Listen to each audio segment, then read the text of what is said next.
Абарона віленскай тэлевежы, пратэсты ў Менску і Кіеве, белавежскія пагадненні. Пра гэта ўсё мы сёння размаўляць не будзем. Мы сёння пагаворым з вамі пра тое, не як распаўся СССР, а чаму ён распаўся. Ці было гэта перадвызначаным і, што важна, ці магло быць па-іншаму, ці мог гэты монстр выстаяць. З вами Кацярына Ваданосава ў серыі перадач «Трызуб і пагоня». Калі вам спадабаецца гэтае відэа, не забывайцеся пра лайк і падпіску на наш канал. Дзякуй. 5 сакавіка 1953 года у сябе на лецішчы ў Кунцава у абмочаным галіфе знайшлі мёртвага крамлёўскага горца. Гэта эпахальная дата, не тое, што ён абмачыўся, прасці Господі, а ягоная смерць. Бо імперыя тады падзялілася на да і пасля. Здаецца, краіна на піку магутнасці. Пераможцы, атамная бомба, паў Еўропы пад крылом, всё іншадумства выпалена, зачышчана, расстраляна. Але сталінскія паплечнікі, зусім не святыя людзі, былі вымушаныя пайсці на сякую такую лібералізацыю, бо было ясна, што так далей проста нельга. Дэмакратычнай дзяржавай СССР, канешне, не стаў. КДБ і лагеры нікуды не падзеліся, дысідэнты маталі драконаўскія тэрміны ці паміралі за кратамі, як, напрыклад, Васіль Стус, ажно ў 1985. Але ўжо нават адкрытых ворагаў не расстрэльвалі тысячамі. Некаторых, як Галіча, Салжаніцына, іх пазбаўлялі грамадзянства, выкідывалі за мяжу. Партыйным бонзам хацелася больш спакойнага, ціхага жыцця, без надрыву. Бо сталінскага напружвання ані грамадства, ані партыя ўжо не маглі проста вынесці. І такім чынам паўстаў такі дзіўны, вычварны сацыяльны кантракт. Партыя, грамадства. Пры Сталіне, зразумела, ніякага кантракту не было. Ад людзей толькі бралі і стралялі іх у ямах. А зараз з'явіўся стабільны заробак, жытло, у каго пастаяннае, у каго часовае, і нават магчымасць паехаць у якую-небудзь Балгарыю. Узровень жыцця быў, канешне, нізкі ў параўнанні з Захадам, але пытанне голаду ўжо не стаяла ў павестцы. А як там на Захадзе, ніхто ж не бачыў. І гэта тая самая уверенасць в завтрашнім дне, па якой шмат хто плакаў у 90-е гады, ды і зараз некаторыя плачуць. І платай за гэты паёк была свабода. Рынкавая эканоміка – гэта стыхія, часам зусім непрадказальная. Савецкім адказам на рынкавую эканоміку была планавая эканоміка. Госплан пры Саўміне ССР вызначаў, колькі пабудаваць фабрык, колькі выпусціць галошаў, цыркуляў, а галоўнае, куды гэта ўсё пасля збагрыць. План вызначаўся на пяцігодку. Так пяцігодкамі і жылі. Нават жарт быў такі – пяцілетка за 3 дня. Гэта калі трэба было зрабіць нешта цяпляп на хуткую руку. На плакатах і сценгазета, канешне, ўсё выглядала проста зашыбезна. Паводле статыстыкі, Саюз павялічваў нормы выпуску усяго, чаго толькі можна. Меў першае месца ў сусветных рэйтынгах. Але гэта было толькі на паперы. Планы часцяком не выконваліся, а ў Крэмль всё слалі, сплалі, справаздачы, што ўсё зроблена як трэба. Бо на месцах галоўным было атрымаць з Масквы рэсурс, а ўжо неяк пасля яго засвоіць. Напрыклад, нечага вырошчвалі ці выпускалі зашмат, а потым ламалі галаву, што з гэтым рабіць, як з кукурузай. Некаторыя прадукты складалі проста металаломам, бо гэта, напраўду, часта быў проста хлам. Іншых тавараў, такіх як мяса, напрыклад, на прылаўках проста магло пры гэтым не быць. Куча народу жыло ў бараках, у камуналках. Гэта такая стандартная сітуацыя. Бацькі п'юць, а дзеці збіраюць маркі з серыі «Космас» і мараць пра палёты на далёкія планеты. Нафта-долары – гэта зусім не феномен пуцінскай Расіі. Тэма гэтая запрацавала, калі савецкія геолагі адкрылі мегарадовішчы нафты і газу ў заходняй Сібіры. І так удалося закрыць і свае патрэбы ў паліве, і экспартаваць яго ў Еўропу.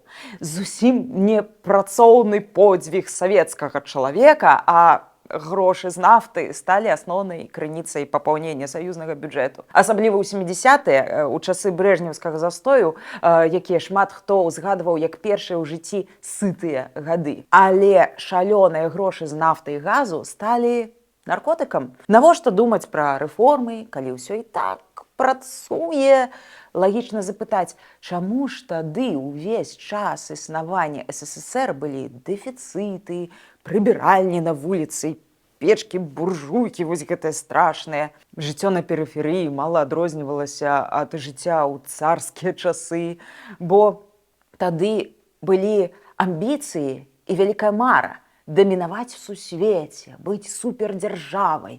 Грошы ішлі на ракеты, атамныя падводныя лодкі, ледаколы. У андропаўскія часы вайсковыя патрэбы высмоктвалі 20% унутранага валавага прадукту дзяржавы. Ніякая краіна проста не змагла бы вытрымаць такога. А яшчэ СССР пастаянна ўвязваўся ў геапалітычныя авантуры па ўсім свеце, не толькі ў Афганістане.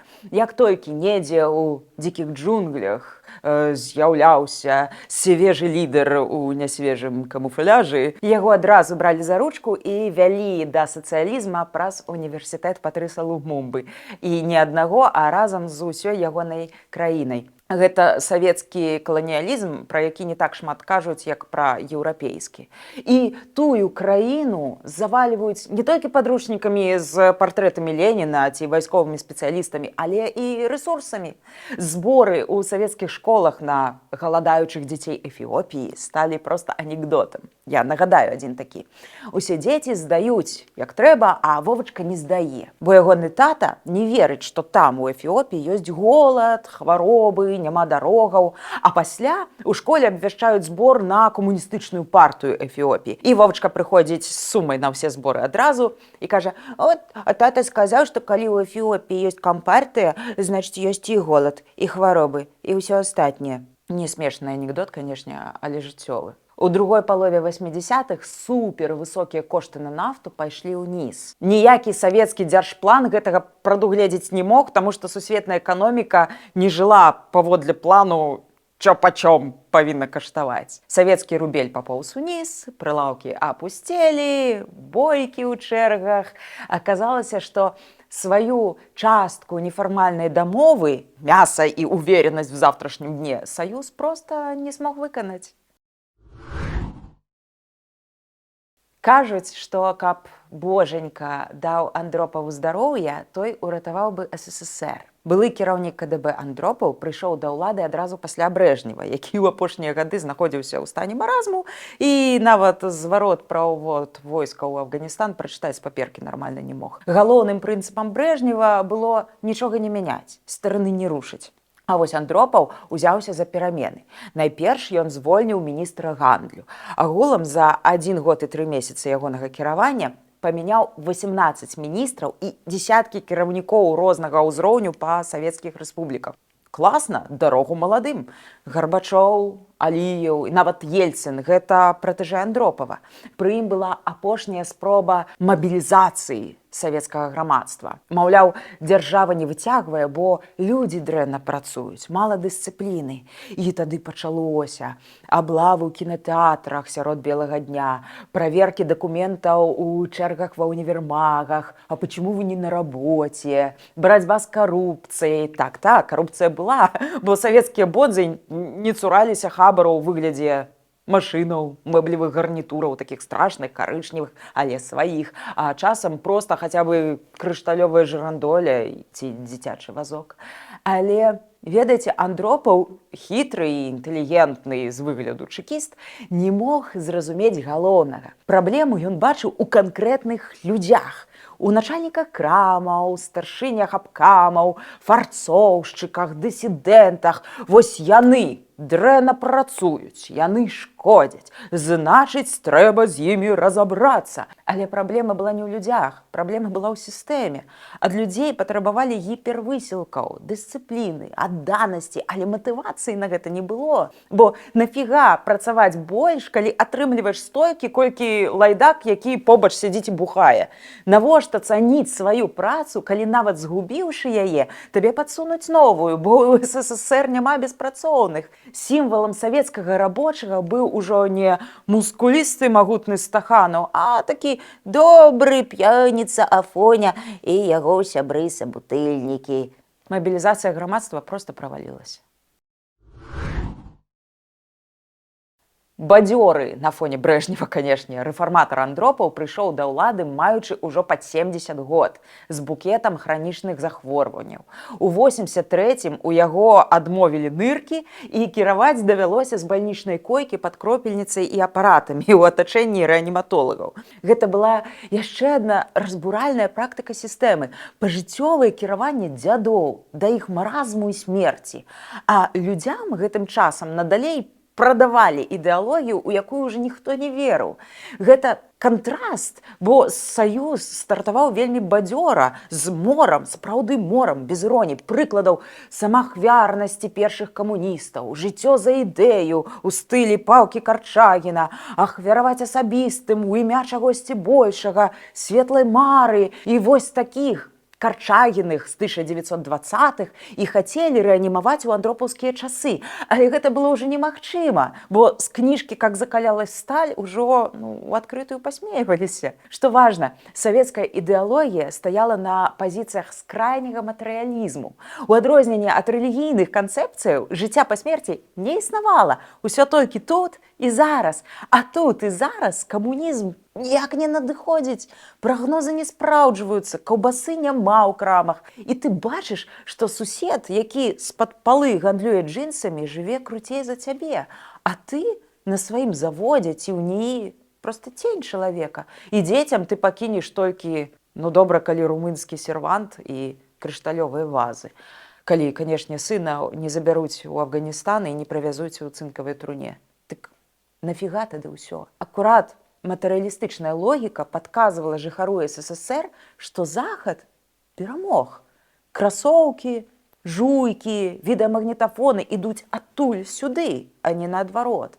У гэтым моманце, перайначыўшы цытату Ніцшэ, савецкі бог і памёр. А вось нацыяналістычныя праекты, якія камунізм не раз хаваў у труну як стары і неактуальны мотлах, яны аказаліся жывымі і актуальнымі. Партрэты членаў палітбюро пайшлі на сметнік, а нацыянальныя сцягі, якія столькі гадоў аб'яўлялі фашысцкімі, літоўскі, украінскі, беларускі, грузінскі і гэтак далей, яны чамусьці апанавалі вуліцы. Ці была гібель СССР перадвызначаная гісторыяй? Ёсць думка, што нейкі час пасля крызісу 80-х імперыя яшчэ магла пратрымацца і праскрыпець, як абноўлены СССР. Саўковых людзей і праўда ж было мора, яны і зараз нават застаюцца. А сепаратызм у рэспубліках далёка не паўсюдна быў масавы, каб крытычная маса людзей бараніла свабоду са зброяй у руках, як у Літве, напрыклад. Але, глядзіце, стаўпы СССР – гэта ідэалогія і планавая эканоміка. І адно, і другое пацярпела фіяска. І кожны сапраўдны рэфарматар меўся б гэта прызнаць. Але што б тады засталося? Андропаў, а за ім Гарбачоў спрабавалі падлатаць тое, што латаць было проста немагчыма. Вярнуць старыя часы, адмяніць рэальнасць. Але, ведаеце, рэальнасць адмяніла іх? Дзіўна. Хаця, можа, і не. На сёння мы развітваемся. Будзьма разам з сапраўднай гісторыяй. Будзьма разам з Украінай.